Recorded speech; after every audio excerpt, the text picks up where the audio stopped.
c'est des recherches qui sont personnelles. Hein.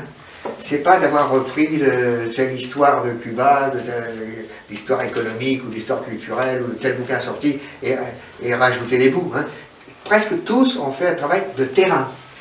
Et quand on dit de terrain, c'est au sens concret du terme parfois. Terrain dans les archives provinciales ou municipales, mais par exemple, aller micro à la main, voir des gens qui portent un nom français, hein, ou d'où vous venez, comment était votre nom, ou bien comment le nom s'est déformé, que faisaient vos aïeux, etc., etc. Et là en particulier, il y a un travail qui est très bien, c'est celui qui concerne l'influence française dans la région de Las Terrazas. Hein. Maintenant, des tours opérateurs y vont, Las Terrazas, c'est à mon avis une grande réussite de Cuba, parce que c'est une idée vieille, hein, qui a été prise en main par des dirigeants politiques, Osmani Cienfuegos, hein, qui a été de dire, qui a montré beaucoup d'espoir et de confiance dans l'avenir. Hein. C'est une zone, entre la Havane et Pinar del Rio, c'est la sierra qu'il y a à l'ouest de Mariel. Hein. Rosario. Oui, Rosario. Et là, ça a été une zone qui était très boisée, et où il y a eu une présence française dans les plantations de café. Je crois d'ailleurs quand on va dans la visite, on va manger dans un autre... L'Ermita. Oui, l'Ermita, c'est une ancienne maison de caféiculteurs français. Eh bien, tous les bois ont été détruits parce que ça a servi pendant des décennies aux plantations de canne à sucre, comme on le sait, première cause du déboisement à Cuba, mais la deuxième, c'est que jusqu'à date récente, les Cubains ont fait la cuisine au bois, hein, et que tout le bois, toute la leña elle venait pas seulement on dit toujours de Zapata, oui mais Zapata c'est du petit bois et c'est pas facile, mais là il y avait des bons bois dans toutes les montagnes de la Terrazas qui est donc parti à La Havane, et donc quand la révolution est arrivée c'était une zone désertique, hein, et la révolution cubaine a décidé de replanter, et de replanter de façon intelligente, écologique, avec la population du lieu, et en mêlant les bois dont le développement demande 200 ans, les bois précieux, comme disparu de Cuba, et les bois d'utilisation plus récente. Si vous y allez, c'est une merveille. La terre, comment en spirale, on monte vers les sommets, et comment c'est devenu une forêt. Alors, mais ça, il faut savoir que c'était, mais on ne le voit plus, c'était une région d'influence française parce que c'est là qu'il y avait les planteurs de café. Et une des filles qui a fait le travail est allée voir, elle a été frappée par les noms de lieux, hein, par les noms de personnes, et les noms déformés, tout à fait curieusement, et elle l'explique très bien linguistiquement, et je crois que c'est vraiment, comme on dit aujourd'hui, un plus pour les amis cubains qui vont s'occuper du tourisme à Las Terrazas. Comme c'est les Français qui aiment bien ce coin-là, il va pouvoir en sortir quelque chose d'inédit, hein, concernant leurs aïeux. Voilà. Alors, ça a été pour moi une découverte. Il y a 6 mois, j'étais à Las Terrazas, le guide n'en a pas parlé, à part en disant c'est une maison de caféier, mais que l'importance n'était pas mentionnée. Mais donc, moi, je fais d'autres découvertes, par exemple, la présence et le rôle d'un architecte français, Jules Sagebien, je ne connaissais même pas l'existence, hein, dans la ville de Matanzas, ou bien alors la présence d'un peintre, Jean-Jacques Henner, hein, dont l'œuvre a influencé plusieurs peintres cubains. Voilà. Donc c'est ça, pour ça, c'est des rapprochements tout à fait nouveaux. Donc il y avait matière, et il y aura encore matière, bien sûr, à des découvertes inattendues pour nous.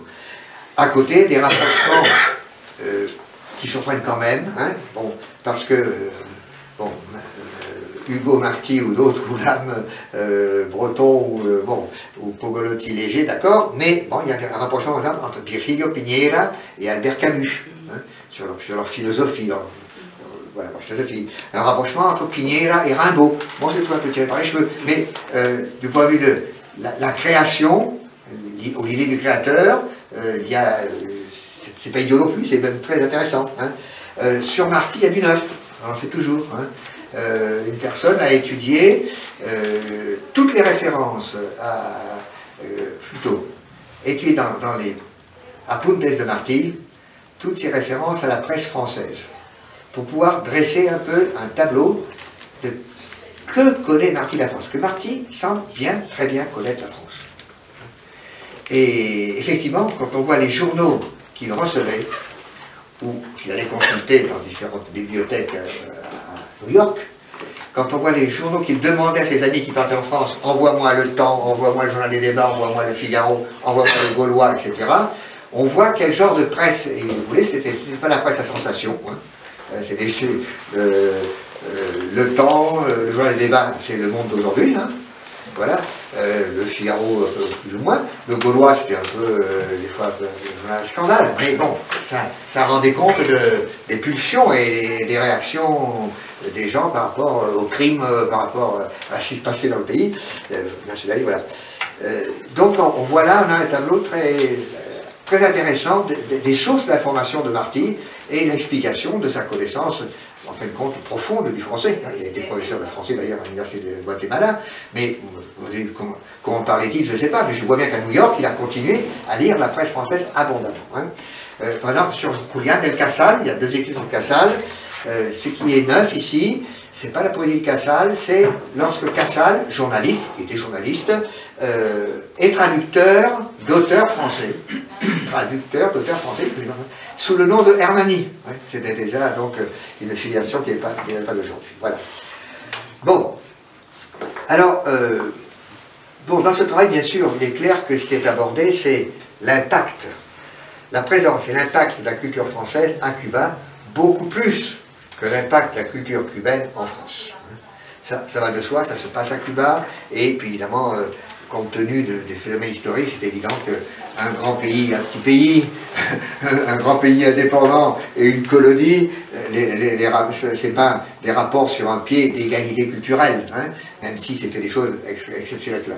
Les choses vont changer le jour où on va aborder les relations culturelles franco-cubaines depuis la Révolution cubaine, parce que nous avons reçu beaucoup. Hein, reçu beaucoup. Si on peut faire des études sur l'affiche, sur le cinéma cubain, sur les auteurs cubains, tout là-dessus, c'est qu'effectivement, il y a un impact plus grand, même s'il n'est pas à la hauteur de ce qui est. Bon, on peut espérer que, après la visite de notre président à Cuba et sa promesse de faire un effort pour qu'il y ait un peu plus d'aide qui soit apportée aux échanges culturels. Bon, j'espère que le prochain volume, peut-être que les affaires étrangères en prendront partie, hein, je ne sais pas, ou la francophonie, ou que sais-je, hein, on verra. Il faudra que ça se traduise dans des actes, ça, voilà. Et que ça traduise l'affaire aussi réelle du blocus. Hein, voilà. Bon. Alors, ce qui est intéressant, c'est que on s'aperçoit que à Cuba, la présence de la France s'est faite à tous les niveaux de la société. C'est ça qui est important. Par rapport à d'autres pays, j'y ai un peu réfléchi, mais par rapport à d'autres pays d'Amérique latine, l'influence de la France est souvent faite au niveau élevé, c'est-à-dire l'élite intellectuelle, ou l'élite qui voyageait, l'élite qui savait le français. À Cuba, ça a concerné cette élite-là, bien sûr. Hein, des fils de planteurs qui sont venus en France faire leurs études, plus souvent de médecine que d'autre chose, ou scientifiques, ou qui, à cause de l'exil, sont venus en France. Ça existe. Mais c'est qu'à Cuba, vu la nature, l'origine, la fonction, la profession des personnes françaises qui sont allées à Cuba, ça concerne tout le monde. Hein. C'est des peintres, hein, qui vont créer l'Académie de peinture de Cuba. C'est des peintres, c'est des architectes, hein, c'est Forestier et d'autres, ce sont des musiciens, hein, mais ce sont des économistes, parce qu'il y a ceux qui accompagnent fabricants des chaudrons là, dans les centrales sucrières. Hein. C'était une usine de Lille, Fives-Lille-Caille, hein, qui fabriquait ça. Donc, il y a des ingénieurs, des techniciens, donc qui concernent une autre couche de la population. Et puis il y a les artisans du sud-ouest, des tonneliers qui y vont, hein, des menuisiers, des paysans aussi qui y vont. Hein. Et puis, comme on l'a dit, à travers l'immigration de Saint-Domingue, arrivent des mulâtres et des noirs, esclaves ou libres, au niveau de la population, qui transmettent des traditions musicales, des traditions linguistiques, des traditions de vie que l'on retrouve surtout autour de Santiago, dans les différentes danses hautes, on voit bien l'influence, mais elle n'est pas venue par la haute, hein, même si c'est des danses de la haute qui sont contrefaites, elle est venue par les esclaves ou les descendants d'esclaves. Donc, ça on peut dire que toute la population cubaine, et pratiquement dans toute l'île, et ça la grande nouveauté, a été touchée et perméable à l'influence française sous tous ces aspects, hein, des grands écrivains, des grands penseurs, jusqu'au technicien, aux manœuvres, qui a un savoir-faire, qui a transmis à Cuba. Voilà, ça c'est très intéressant à voir, et j'en joue que ça s'est prolongé un peu plus tard, indirectement. Au XXe siècle, au moment du grand boom sucrier du début du siècle, jusqu'à la crise de 1929, lorsque Cuba n'a pas assez de main-d'œuvre, malgré l'apport d'Espagnols, vous savez, elle fait venir une population ou jamaïcaine ou haïtienne, hein, et cette population haïtienne qui s'implante aussi dans l'Oriente, elle-même, hein, à travers ses pratiques religieuses, culturelles, musicales, d'une certaine manière, est un reflet indirect et lointain, déformé, mais un reflet de l'influence française. Voilà. Alors, je ne vais pas rester très longtemps, je voulais dire que je vais seulement parler des quatre travaux qui m'ont le plus plu. Alors ça c'est tout à fait personnel, ça, je le dis comme ça, non pas pour meubler l'espace, mais évidemment c'est mon goût pour l'histoire, et puis mes lacunes font que je me suis intéressé à ce que je ne connaissais pas, hein, ou mal, voilà. Donc le premier, c'est ce que j'ai dit sur las terrazas, ça vraiment ça vaut le coup, hein. C'était une étude de terrain, une analyse linguistique, peut-être pas quelqu'un qui doit quand même s'y connaître un peu en linguistique, hein, parce qu'elle fait des transcriptions phonétiques, etc. Mais bon, c'est pas forcément un professeur de linguistique qui a fait ça, il s'appelle Dardiella. Donc c'est les traces de la France à las terrazas. Vous y pensez, si vous allez visiter las terrazas, vous allez voir que vous allez regarder les noms différents, les rigoles, la façon dont tout ce qui a été conservé, les tuiles, etc., et les noms de lieux et des villages, etc., les noms des personnes. Un deuxième travail qui m'a bien plu, c'est celui du nom Israël, sur les noms, prénoms. C'est sur l'étude des rapports entre Marcello Pogolotti et Fernand Léger. Bon, même quand on n'est pas très compétent, parce qu'on voit bien compte quand on est des peintures de l'un et de l'autre, qu'il y a de grandes parentés d'époque, du constructivisme, bon, c'est le développement industriel, les constructeurs, les maisons, les échafaudages, les hommes avec leur casque, bon, c'est leur marteau à la main, donc ça participe du même mythe et de la même traduction de la société, mais aussi l'espoir que avec l'industrie, les hommes vont progresser, vont construire des maisons, vont développer. Tout ça c'est sous-jacent, c'est les années, c'est aussi les années du Front populaire en France. Alors c'est donc leur rapport réciproque et comment Marcello Pogolotti se distingue progressivement de l'image de Léger et attache plus d'importance pratiquement, je dirais, à l'homme qu'à la construction elle-même. Hein. Donc ça s'intéresse un peu à l'art, mais c'est, à mon avis, très bien vu et finement vu. Voilà. Une autre étude, alors elle me surprendre, c'est une nommée Lisbeth, c'est la comparaison entre Astérix et Elpidio Valdés. Alors ça, il faut le faire, parce qu'apparemment, elle ne veut pas, mais c'est fait, c'est quelqu'un qui connaît bien. Ça c'est évident, il connaît bien la technique, dessiner, il connaît bien l'histoire des publications enfantines et de bandes dessinées, qui connaît bien tout ça, mais ce qu'elle étudie, c'est dans quelles circonstances sont apparus et sont développés sur le marché Astérix ici et Elpidio Valdés à Cuba. Et pour démontrer sa thèse, c'est que ce sont deux expressions des retrouvailles du pays avec son passé pour un désir d'affirmation de l'identité nationale à un moment donné. Et elle dit, oui, Astérix, c'est pas important, c'est 1959, c'est De Gaulle, hein, c'est la France qui s'affirme, et bon, on retrouve le Gaulois qui tient tête à l'Empire, il s'appelle Romain, mais donc il y a une lecture, la signification d'Astérix, très intéressante, d'autres ont fait, mais en même temps, Elpidio Valdés, ça vient un peu plus tard, dans les années 1970, à Cuba, lorsqu'après la grande commotion qui a été l'année 1968, lorsque on a célébré le centenaire des débuts des guerres d'indépendance et de l'abolition de l'esclavage, il y a eu un gros effort à Cuba pour dire, ah oui, notre révolution, elle n'a pas 9 ans, elle a 100 ans. Hein, les anciens se souviennent de ça, et il a eu toutes sortes d'études qui ont été faites, et on a tout replacé, la région cubaine, elle a 100 ans, elle a commencé là, il y a un grand discours officiel là-dessus, et bon, mais si elle a 100 ans, ça veut dire que les héros des guerres d'indépendance de 68 ou de 95, eh bien, ils font partie de notre histoire révolutionnaire. Les guerrilleros n'ont pas commencé dans la Sierra Maestra. Et donc, voilà comment apparaît Elpidio Valdés, qui, avec sa charge à la machette, resymbolise l'histoire de cette nation en formation. Alors, elle montre aussi les différences qui existent, bien sûr, culturelles, et elle insiste sur un point qui est très intéressant, c'est que Astérix, il n'y a pas besoin de compagne. Hein.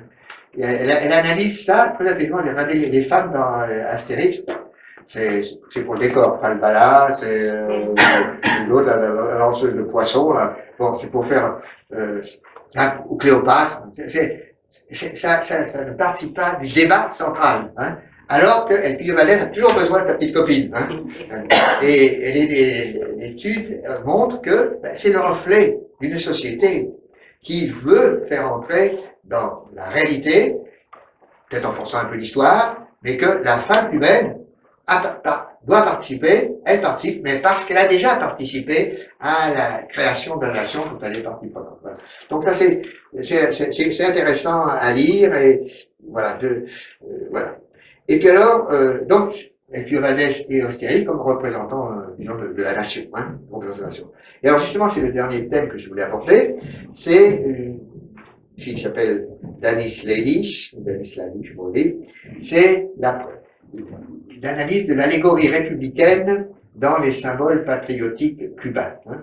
Et elle étudie, alors elle fait allusion, mais sans insister, sur les trois couleurs, sur l'influence française ou même nord-américaine, ni l'influence maçonnique dans le drapeau cubain, mais elle étudie comment est apparu le bonnet phrygien au sommet d'une pique tenue par une femme qui symbolise la nation cubaine. Alors c'est assez ambigu, parce que la nation cubaine, déjà au début du 19e siècle, dans la constitution de l'Infante disait en 1812, la nation cubaine sera représentée par une femme, hein, une indienne, avec derrière un plan de tabac, parce que le tabac c'est la culture nationale, enfin, c'est Fernando Ortiz qui dira la même chose, pas la canne à sucre, hein, surtout pas, le tabac, et voilà. Et à l'époque, il n'y a pas encore le bonnet phrygien. Mais donc, lorsque les révolutionnaires cubains de 1868-69, à la réunion de Guaymalo, lorsqu'ils adoptent la constitution cubaine, la première constitution cubaine, donc elle est restée sur le papier, c'est une femme qui n'a jamais eu le jour, vous savez qu'ils le font dans une ambiance qui est vraiment le calque des débats de la Convention française. Hein. Il s'interpelle, il faut voir les actes, il s'interpelle citoyen, il parle exactement, hein, il se croit Camille Desmoulins, Brissot, Robespierre, il s'interpelle de la même façon, ils emploient les mêmes formules que disent les principes, et plutôt les principes que les colonies, etc. Donc, ils adoptent le discours, la formule, et ils adoptent aussi les symboles, dont le bonnet phrygien. Hein, voilà. Et donc, elle montre ça, que ça commence à durer, comment ça s'est développé, la Marseillaise, la Yanès, la Marseillaise, tout est copié, hein, des débats. Et aussi, également, comment à partir d'un certain moment, et en particulier depuis l'adoption de la constitution cubaine aujourd'hui en vigueur, celle de 1975-76, à un certain moment, cette image-là n'est plus tout à fait représentative de Cuba, et que ça ne pouvait pas figurer. Si vous regardez les armes de Cuba, ça ne figure plus le bonnet phrygien ni la femme avec la pique. Hein, parce que, et l'auteur dit, oui, à partir d'un moment, la nation cubaine n'est pas celle qu'imaginaient les créoles blancs. Ils voulaient bien libérer les Noirs, mais ils n'avaient pas encore intégré la population indépendante et libre noire à leur patrimoine et à la constitution de la nation. Donc, dire que c'est une femme blanche qui représente Cuba, c'était valable en 1869, compréhensible. Mais en 1976, il est normal que les Cubains, en adoptant la Constitution, n'aient pas dit que Cuba sera représenté par une femme blanche. Hein. Parce qu'il fallait faire que la réalité du métissage cubain ne peut pas se traduire par une seule image. Donc, elle montre comment il fallait y renoncer. Et c'est très intéressant, ce va-et-vient, et cette étude de comment ça a pu symboliser à un moment donné une phase progressiste de l'indépendance de Cuba, mais c'était pas l'aboutissement de cette lutte qui ne pouvait qu'aboutir à l'apparition d'une nation intégrant pleinement des éléments qui ont été encore marginalisés. Il y avait l'esclavage, et donc ça ne pouvait se faire, ça ne se fera qu'évidemment que par la reconnaissance du caractère pluriracial, multiracial de la nation cubaine. Voilà, donc vous voyez, c'est des sujets très variés, philosophiques, linguistiques, esthétiques, artistiques, culturels, et beaucoup sur la littérature, bien sûr. Donc voilà, l'ouvrage, je pense, qui est important. Je suppose qu'il sera dépassé en qualité par les volumes postérieurs, mais bon, s'il s'inscrit dans une série, comme il était le premier, il fera toujours objet de référence.